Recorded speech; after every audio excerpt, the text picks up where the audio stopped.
കോൺഗ്രസ് പോഷക സംഘടനയായ OICCയുടെ 14ാം വാർഷികാഘോഷം റിയാദിൽ സംഘടിപ്പിച്ചു.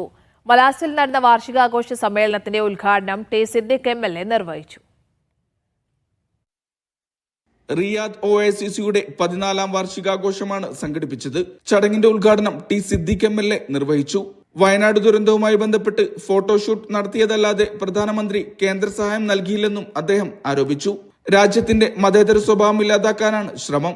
ഈ രാജ്യത്തിന്റെ ഏറ്റവും വലിയ വിശാലമായ പ്രതലം മതേതരത്വമാണെന്നും അദ്ദേഹം പറഞ്ഞു.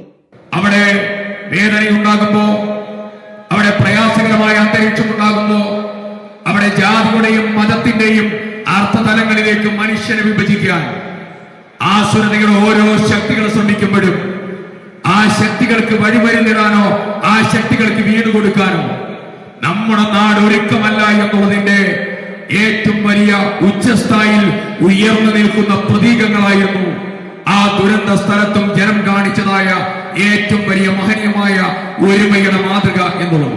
അബ്ദുള്ള വല്ലാഞ്ചിറ അധ്യക്ഷത വഹിച്ചു. ചടങ്ങിൽ CP മുസ്തഫ, സുരേഷ് കണ്ണപുരം, മജീദ് ചിങ്ങോലി, സലീം കളക്കര, നവാസ് വെള്ളിമാടുകുന്നു തുടങ്ങി നിരവധി പേർ സംസാരിച്ചു. വിവിധ കലാപരിപാടികളും ചടങ്ങിന്റെ ഭാഗമായി. Mishal Cherpulassery, media 1, Riyadh.